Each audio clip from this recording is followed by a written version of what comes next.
चेफिंग medical university for MBBS admissions in China. आज की इस वीडियो सीरीज में आप लोगों के लिए मैं लेके आई हूँ एक बहुत ज़बरदस्त यूनिवर्सिटी जिसका नाम है चेफिंग यूनिवर्सिटी। अच्छा, इसकी बेस्ट बात ये है कि जो स्टूडेंट्स एंड उनके पेरेंट्स चाहते हैं कि हमारे बच्चों को लैंग्वेज बैरियर यानी कि एमबीबीएस के लिए अगर आप चाइना से चाहते हैं तो आप लोगों को पता है कि हमें एमबीबीएस के लिए फर्स्ट ईयर में पहले लैंग्वेज या HSK4 टेस्ट देना पड़ता है। लेकिन इस यूनिवर्सिटी की बेस्ट बात यही है, एक तो इसकी फी बहुत नॉर्मल है, लाइक आप लोग इजीली जो है अफोर्ड कर सकते हैं। एंड नंबर 2 पे यानी कि नंबर 1 पे मैं बात कहूँगी, इसमें HSK4 आप लोगों का फर्स्ट ईयर में रिक्वायर नहीं होगा। एंड यूनिवर्सिटी भी बहुत अच्छी है। चलिए आज की इस वीडियो में आप लोगों के साथ इस यूनिवर्सिटी की मैं location, province, MBBS duration, world ranking, program duration, HSK4 नहीं चाहिए, एंड फी स्ट्रक्चर कैसे अप्लाई करेंगे और यूनिवर्सिटी कैसी है अपनी राय भी दूंगी as a MBBS student from China. देखिए, इस प्लेटफॉर्म पे आप लोगों को अलॉट ऑफ वीडियोस पहले ही डिफरेंट यूनिवर्सिटीज़ जो नॉन एमबीबीएस है चाइना में एमबीबीएस एडमिशन्स के हवाले से मैंने वो सारी डिटेल्स आप लोगों के साथ शेयर की है।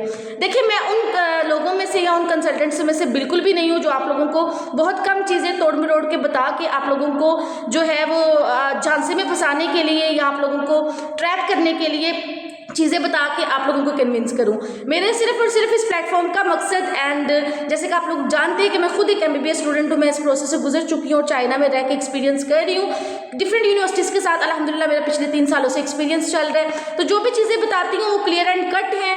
कितना इंसेंटिव होगा, क्या मैनेजमेंट चार्जेस होंगे, क्या फीस आप लोगों को देनी होगी, वो क्लियर और कट है। मैं कभी भी ऐसी जो है कंसल्टेंसी को लीड नहीं करूँगी जिसका मकसद सिर्फ और सिर्फ बच्चों को ट्रैप करना है। देखिए, सर्विस चार्जेस या मैनेजमेंट चार्जेस की अगर बात की जाए वो आप लोगों को पे करने पड़ते हैं, लेकिन वो service charges and management charges official तो तमाम ऑफिशियल तरीके से होने चाहिए। देखिए, जब मैंने भी एडमिशन करवाया था मैं भी ये सारी सर्विस चार्जेस वगैरह पे करके आई थी, बजाय इसके कि आप लोगों को स्टार्टिंग में बताया जाए कि हम यूनिवर्सिटी का इसका आप लोगों को जो फी पैकेज है फर्स्ट ईयर का वो इतने में देते हैं, एंड जब आपको एडमिशन चल रहा हो और आपका एडमिशन लेटर वो आपको दे दे किसी तरीके से, तो बाद में आपको बताएं कि अब हमें आप इतने चार्जेस पे करें, देन आपको हम प्रोसीड करेंगे। तो अगर ऐसी चीज़ों से आप लोग बचना चाहते हैं तो हमेशा चीज़ों को फुल डिटेल्स में जाना करें। जैसे मेरे प्लेटफॉर्म पर मैंने डिफरेंट कुछ वीडियोज़ डिफरेंट अच्छी यूनिवर्सिटीज़ के हवाले से उनका each and everything first year का fee structure with service charges and management charges मैं आप लोगों को बताए हैं।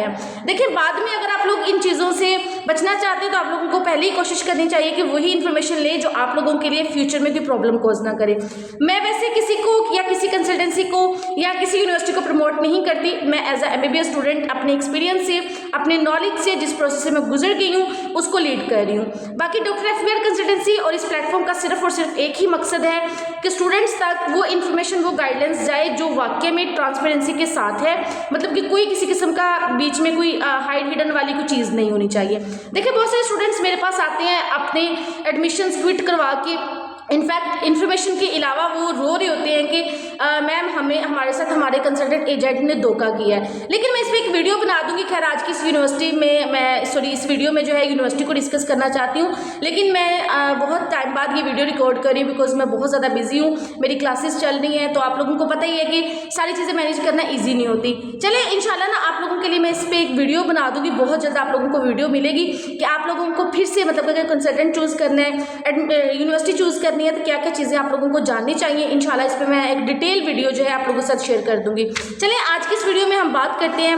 चेफिंग यूनिवर्सिटी यानी कि medical university for MBBS. First of all I would like to introduce myself. My name is doctor Farhat Batool Rajput and आप लोग मुझे सुनते हैं चाइना से। मैं चाइना से एमबीबीएस कर रही हूँ एंड अल्हम्दुलिल्लाह उन तमाम स्टूडेंट्स के लिए as a professional consultant, as a professional guideliner free of cost काम कर रही हूँ, जिन स्टूडेंट्स का ख्वाब है कि हम चाइना से डॉक्टर बने। देखिए, मैं चाइना को इसलिए प्रमोट करती हूँ बिकॉज मैं चाइना में रह रही हूँ, चाइना के प्रोसेस से मैं जो एडमिशन प्रोसेस से गुजर चुकी हूँ। यहाँ का एक्सपीरियंस, यहाँ का इन्वायरमेंट, यहाँ का study education system, each and everything से गो थ्रू मैंने किया हुआ है। तो मैं हाईली स्टूडेंट्स को रिकमेंड करूंगी जिनका ख्वाब है कि चाइना से एमबीबीएस करें, उन पेरेंट्स को, उन स्टूडेंट्स को कि इस प्लेटफॉर्म के साथ जुड़े रहें। अगर आप लोगों को भी एडमिशन्स वगैरह करवाने और आप लोग चाहते हैं कि आप लोगों का काम, आप लोगों का एडमिशन ऑफिशियल तरीके से विदाउट एनी किसी भी हाइड एंड हिडन चीज़ों से एंड फ्रॉड एंड स्कैम से और एक्स्ट्रा चार्जेस से बचना चाहते हैं, तो इस प्लेटफॉर्म पर वेलकम कहती हूँ। और मेरे डिस्क्रिप्शन में दिए गए डिफरेंट कॉन्टैक्ट से आप लोग मुझे कॉन्टैक्ट कर सकते हैं। इंशाल्लाह अगर आप लोगों को एडमिशन नहीं भी करवाना, इन्फॉर्मेशन भी चाहिए, तो मैं तब भी आप लोगों को जरूर गाइड करूंगी। चलिए, आज की वीडियो स्टार्ट करते हैं। चेफिंग मेडिकल यूनिवर्सिटी की अगर लोकेशन की, प्रोविंस या सिटी की बात की जाए तो ये आप लोगों को इनर मंगोलिया चाइना में जो है वो मिलेगी। एंड अगर इसके वर्ल्ड रैंक की बात की जाए तो 3693 में इसका जो है वो नाम आता है। प्रोग्राम की बात की जाए तो एमबीबीएस क्लिनिकल मेडिसिन। अच्छा, बहुत सारे लोगों को ना डाउट होता है एमबीबीएस एंड क्लिनिकल मेडिसिन में, वो मैं आप लोगों को एक रिसर्च यहाँ पे शो भी करवा देती हूँ, आप लोग उसको भी देख सकते हैं और खुद भी सर्च कर सकते हैं। It's not a difference, like Pakistan में इसके एमबीबीएस डिग्री कहा जाता है और जो इंटरनेशनल स्टूडेंट्स होते हैं उनके लिए क्लिनिकल मेडिसिन ये भी इसकी इक्वली होती है, इसमें कोई डरने वाली बात नहीं है। ड्यूरेशन की बात कीजिए तो 6 ईयर्स है, इसमें आपका 1 year language and 5 years MBBS के, जिसमें आप लोगों की इंटर्नशिप वगैरह इंक्लूड होगी। एचएसके 4 की बात की जाए तो आप लोगों का ये फर्स्ट ईयर में रिक्वायर्ड नहीं होगा, मे बी सेकंड ईयर या थर्ड ईयर में आप लोगों को यूनिवर्सिटी की तरफ से डिमांड किया जाए कि आप लोग हमें दें। अगर कुछ सब्जेक्ट्स की बात की जाए तो फर्स्ट ईयर में आप लोगों को एमबीबीएस के कुछ बेसिक सब्जेक्ट्स जैसे कि एनाटमी, बायोकेमिस्ट्री एंड इस तरह के जितने भी बेसिक सब्जेक्ट्स होते हैं, फिजियोलॉजी वगैरह समथिंग, वो आप लोगों को पढ़ाए जाएंगे। अब इसके फीस स्ट्रक्चर के हवाले से बात कर लेते हैं। यूनिवर्सिटी के अगर फर्स्ट ईयर फीस स्ट्रक्चर की बात की जाए तो फर्स्ट ईयर का आप लोगों को टोटल कॉस्ट या पैकेज आप लोगों को 33,000 RMBs जो है वो पड़ेगा, जिसमें आप लोगों का tuition fees, hostel fees, visa fees, medical fees, insurance fees, service charges and आप लोगों के एप्लीकेशन एंड डिपॉजिट चार्जेस सारे मिला के आप लोगों को ये टोटल जो है, अगर आप लोग मेरे इस प्लेटफॉर्म पे अप्लाई करवाएंगे तो आप लोगों को ये टोटल फीस स्ट्रक्चर जो है फी पैकेज इस यूनिवर्सिटी का 33,000 RMBs में मिल जाएगा। प्लस पॉइंट ये है, इंशाल्लाह मैं कोशिश करूंगी कि एज आप लोगों की कंसल्टेंट अगर आप लोग एडमिशन अप्लाई करवाते हैं मेरे through 1000 minimum 1000 and maximum 2000 RMBs और उससे थोड़े से ऊपर भी हो सकती है, आप लोगों को रिलैक्सेशन कंसेशन लेके दूँ। देखिए ये जो फीस स्ट्रक्चर है ये मेरे ऑफिशियल इस यूनिवर्सिटी के जो कॉन्ट्रैक्टर हैं या जो मेरे ऑफिशियल कोलीग हैं ये उनकी तरफ से जनरेट किया हुआ है, तो मैं कोई भी ऐसे हाइड एंड हिडन वाली बात नहीं रखूँगी, जो चीज़ है वो मैंने आप लोगों को बता दिया। अच्छा, अगर इसकी पीकेआर में बात करें ना 33,000 RMB तो ये तकरीबन बनेंगे आप लोगों के पास 13,20,000 पीकेआर। इसमें जैसे कि मैंने आप लोगों को बताया 1000 या 2000 RMB जो पीकेआर में पाकिस्तानी 80-90,000 प्लस बनते हैं, आप लोग माइनस करके वो फीस स्ट्रक्चर यानी कि अराउंड आप लोग 12-12.5 तक जो है वो कर सकते हैं कि आप लोगों को इंशाल्लाह इतने में ये फर्स्ट ईयर का फीस स्ट्रक्चर इस यूनिवर्सिटी का मिल जाए, जिसमें ईच एंड एवरीथिंग इंक्लूड होगा। आप लोगों ने अब इसमें करना है कि अगर आप लोग इसमें अप्लाई करेंगे तो आप लोगों को फर्स्ट ईयर में 1000 एप्लीकेशन फीस जो है वो रिक्वायर होगी, आप लोग अपने कंसल्टेंट को प्रोवाइड करेंगे यानी कि मुझे, अगर मेरे थ्रू अप्लाई करते हैं। एंड देन जब आपका एक्सेप्टेंस लेटर यानी कि एडमिशन लेटर यूनिवर्सिटी से आ जाएगा तो आपको जो विद इन वर्किंग डेज जो भी होंगे 30-40 डेज उसमें JW इशू किया जाएगा और उसकी आपको डिपॉजिट फीस 2000 RMBs, यानी कि इस पूरे प्रोसेस में आप लोगों को सिर्फ और सिर्फ 3000 RMBs अपने कंसल्टेंट यानी कि मुझे पे करके आप लोग इस यूनिवर्सिटी में जा सकते हैं। बाकी की जो सारी फीस होगी, जो बाकी की कॉस्ट बचेगी वो आप लोग यूनिवर्सिटी के ऑफिशियल जो है अकाउंट या तो ऑनलाइन आप लोग यानी कि अपने बैंक पाकिस्तान से ही जो है वो ट्रांसफ़र कर सकते हैं या फिर यहाँ पे आके, लेकिन यहाँ पाकिस्तान से करेंगे तो आप लोगों को टैक्स जो है वो कम पड़ेगा और अच्छे से मतलब कि हो जाएगा सारी चीज़ें। सजेस्ट यही करूँगी कि पाकिस्तान से पे करके ही आएँ। देखिए ये सारी चीज़ें हैं जो मैं आप लोगों को सिर्फ और सिर्फ एज अ स्टूडेंट गाइड कर रही हूँ। कभी भी कोई कंसल्टेंट आप लोगों को ऐसे नहीं कहेगा, ये सारी चीज़ें कभी भी कोई कंसल्टेंट जो होगा ना जिसका मकसद सिर्फ पैसा कमाना है वो आप लोगों को टोटल चार्जेस नहीं बताएगा, क्योंकि बहुत सारे बच्चे एट अ टाइम नहीं इतना अफोर्ड कर पाते, तो उनको झांसा देने के लिए, उनको फंसाने के लिए बहुत कम चीज़ें बताएंगे, लेकिन जब वो फंस जाएंगे, जब उनको पता है कि इनके पास कोई और ऑप्शन नहीं है तो वो कुछ भी करने पे तैयार हो सकते हैं, तो इसलिए उनको वो बाद के चार्जेस बाद में बताएंगे और एक्स्ट्रा चार्जेस लेंगे। तो सिर्फ और सिर्फ मैं यही कहना चाहती हूँ, मैंने अभी भी ये बात की है कि आप लोग खुदारा ऐसे लोगों से, ऐसी चीज़ों से बचें, क्योंकि बाद में भी आप लोगों को एक्स्ट्रा चार्जेस देने ही हैं, तो क्यों ना एक ऑफिशियल तरीके से आप लोग पे करके अच्छे से गारंटी के साथ आ जाए। और प्लस पॉइंट पता मज़े की क्या बात बताऊं, मज़े की बात यह है कि वो फिर कंसल्टेंट जब उनको लगता है कि अब हमारा इसमें कोई फ़ायदा नहीं हो रहा, यानी कि वो कंसल्टेंट नहीं होते, वो एजेंट होते हैं जो डिफरेंट ब्रांचेस यानी डिफरेंट जो एक चेन के थ्रू काम कर रहे होते हैं, उनको लगता है कि अब हमें कोई इसमें फ़ायदा नहीं है, तो वो बच्चे का एडमिशन भी क्विट करके भाग जाते हैं।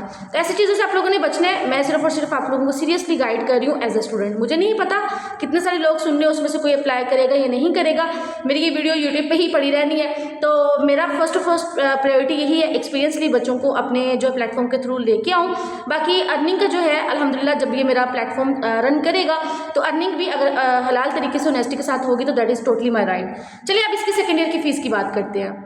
Second year to fifth year fees की अगर बात की जाए तो ये कांस्टेंट फीस होती है जो आप लोगों को सेकेंड ईयर से फिफ्थ ईयर ऑनवर्ड जो है सेम देनी पड़ती है। अगर इसकी ट्यूशन फीस की बात की जाए तो 18,000 RMB है। पीकेआर में अगर मैं बताऊं तो 7,20,000 बनते हैं। पीकेआर में निकालने के लिए जो मैं आप लोगों को RMBs में अमाउंट बताऊं उसको आप सिंपल 40 के साथ मल्टीप्लाई करते जाएंगे तो वो आप लोगों को वैल्यूज आती जाएगी। वैसे युआन का रेट ऊपर नीचे 1-2 युआन हो सकते हैं। अब अगर हॉस्टल की फ़ीस की बात की जाए तो हॉस्टल फ़ीस बहुत कम है।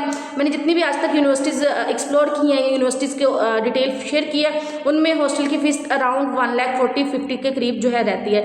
लेकिन इस यूनिवर्सिटी की खास बात यह है कि इसकी हॉस्टल की फ़ीस बहुत कम है। ऐसा नहीं हॉस्टल्स अच्छे नहीं हैं, हॉस्टल्स भी बहुत अच्छे हैं, आलीशान है। तो हॉस्टल की फ़ीस है सिर्फ और सिर्फ 2500 RMB जो PKR 1 लाख बनते हैं। वीज़ा की फ़ीस की बात की जाए तो वो सेम है, यानी कि चाइना में जब भी आप वीज़ा अप्लाई करते हैं, वीज़ा एक्सटेंड करते हैं स्टूडेंट्स वीज़ा, तो आप लोगों को 800 RMB, PKR अगर मैं बात की जाए तो 32,000 RMB बनेंगे। मेडिकल की बात की जाए तो 540 है, जो तकरीबन समथिंग 20,000+ PKR बनेंगे। अब अगर इंश्योरेंस की बात की जाए तो इंश्योरेंस भी सेम है। मोस्टली यूनिवर्सिटीज़ में थोड़ी बहुत कम हो सकती है, लेकिन मोस्टली यूनिवर्सिटीज़ में सेम है, वो भी 800 RMB, यानी कि PKR में आप लोगों को 32,000 RMB। अब अगर इसको टोटल में RMB में बताऊं तो 22,640 RMB इस यूनिवर्सिटी से आप लोगों को इस यूनिवर्सिटी में second year to 5th year onward पे करने पड़ेंगे। अगर इसको मैं PKR में कन्वर्ट करूँ तो PKR तकरीबन बनते हैं 9,05,600 RMB, जो कि बहुत एक सूटेबल फ़ी है और यूनिवर्सिटीज़ भी अच्छी हैं। तो मैं यही रिकमेंड करूँगी, अगर आप लोग इतना अफोर्ड कर सकते हैं तो इस यूनिवर्सिटी को ज़रूर सेलेक्ट करिएगा। अब अगर डॉक्यूमेंट्स एंड अप्लाई की बात की जाए कि डॉक्यूमेंट्स कौन कौन से चाहिए होंगे इस यूनिवर्सिटी के लिए और अप्लाई कैसे कर सकते हैं, तो डॉक्यूमेंट्स चाहिए आप लोगों को एक पासपोर्ट, आप लोगों की जो है वो police clearance certificate, physical examination form, जो कि आप कंसल्टेंट यानी कि अगर मुझसे अप्लाई करते हैं तो मैं आपको प्रोवाइड करूँगी, वो आप लोगों ने करवाना होता है उसको फिल। उसके अलावा आप लोगों को white background picture, passport size आप लोगों की 10th एंड 12th के जो है रिजल्ट कार्ड और उनकी सनद वगैरह, ये आप लोगों ने एक स्कैन करके कंप्यूटर शॉप से कंप्यूटर के थ्रू स्कैन करके एक PDF बना के अपने कंसल्टेंट को, जिससे आप अप्लाई कर रहे हैं, उनको जो है फॉरवर्ड कर देनी होती है विद 1,000 युआन एप्लीकेशन फीस। तो इंशाल्लाह with in working 7 to 10 days आप लोगों का एडमिशन लेटर, अगर सारा प्रोसेस आप लोगों का स्मूथली जाता है, डॉक्यूमेंट्स क्लियर है, तो आप लोगों को वो विद इन 7 डेज में एडमिशन लेटर मिल जाता है। अब अगर इसकी मैं मेरी सजेशन अगर आप लोग लेना चाहें तो मैं यही सजेस्ट करूंगी, चाइना में जितनी भी यूनिवर्सिटीज़ हैं, आप लोगों ने करना क्या है कि जिस भी यूनिवर्सिटी में एडमिशन लेना है उसको वेबसाइट से जाके ज़रूर चेक कर लेना है कि आया वो PMDC लिस्ट से रिकॉग्नाइज्ड है या नहीं है। उसके अलावा अगर मैं खुद बताऊं तो यूनिवर्सिटी PMDC लिस्ट से रिकॉग्नाइज्ड है, ECFMG WHO से रिकॉग्नाइज्ड है। अभी वैसे रिसेंटली थोड़ा सा PMDC का इशू चल रहा था कि जितनी भी यूनिवर्सिटीज़ थी ना चाइना में, जो पहले PMDC में कुछ मोस्टली मैं बात कर रही हूँ, तो उन्होंने उनको डीलिस्ट कर दिया। तो ऐसा मतलब कि हो जाता है समटाइम्स, वो उसके लिए कि यूनिवर्सिटीज़ फिर खुद से अप्लाई करती हैं, अप्रूव्ड हो जाती हैं, लेकिन शर्त यही कि वो पहले PMDC की लिस्ट में होनी चाहिए।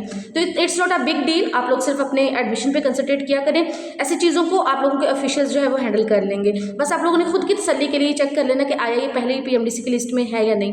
बाकी वक्त है, रूल्स एंड रेगुलेशन चेंज होते रहते हैं, डिफरेंट आप लोगों के लिए रिलैक्सेशन आती रहती हैं। तो इन चीज़ों पे टाइम वेस्ट करने की ज़रूरत नहीं है।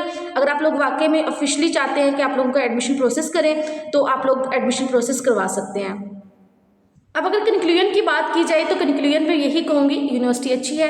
आप लोग अगर इतनी आप लोगों की इजाज़त देती है अराउंड, यानी कि second year to 5th year अगर आप लोग 9 लाख प्लस समथिंग जो PKR में फीस बनती है अगर अफोर्ड कर सकते हैं, तो आप लोगों को इस यूनिवर्सिटी को मैं हाईली रिकमेंड करूँगी। फर्स्ट ईयर में आप लोगों को तकरीबन चार्जेस अराउंड 12.5 लाख से 13 लाख के करीब जो है वो भरने पड़ेंगे। अगर आप मेरी कंसल्टेंसी के थ्रू करेंगे तो इंशाल्लाह आप लोगों को जो है वो मैक्सिमम जो है रिलैक्सेशन दे के इस यूनिवर्सिटी में प्रोसीड करवा सकती हूँ। एट द एंड यही कहूँगी, देखें जो है कंसल्टेंट्स के बगैर आप लोग नो डाउट एडमिशन नहीं करवा सकते, लेकिन ऐसे कंसल्टेंट्स को चूज़ करें जो ऑफिशियल हों, जो प्रोफेशनल हों और जिन्होंने प्रोसेस करवा लिया हो। ऐसे स्टूडेंट्स को भी रिकमेंड मैं करूँगी कि वो उन लोगों तक जाएँ जिन्होंने वाकई प्रोसेस करवा लिया, उनको ईच एंड एवरीथिंग पता है। बाकी पाकिस्तान में आप लोगों को जगह जगह कंसल्टेंट मिलेंगे, नो डाउट कुछ लोग ऑफिशियली काम भी कर रहे हैं, उनको मैं हाईली अप्रिशिएट करूँगी बिकॉज वो स्टूडेंट्स के फ्यूचर के साथ खिलवाड़ नहीं करते। लेकिन मोस्ट ऑफ द जो पाकिस्तानी कंसल्टेंट्स हैं वो बिल्कुल ये चीज़ें नहीं सोचते।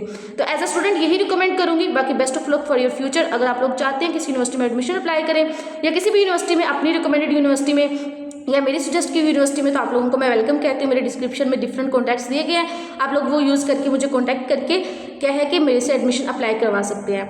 Thank you so much. मिलते हैं अदर वीडियो में अदर टॉपिक के साथ। वीडियो अच्छी लगी तो लाइक जरूर करना है, चैनल पे नए हैं तो सब्सक्राइब कर लेना, बिकॉज इस तरह की मजीद इन्फॉर्मेशन इंशाल्लाह आप लोगों को इस प्लेटफॉर्म पे मिलने जा रही है। थैंक यू, अल्लाह हाफिज़, टेक केयर।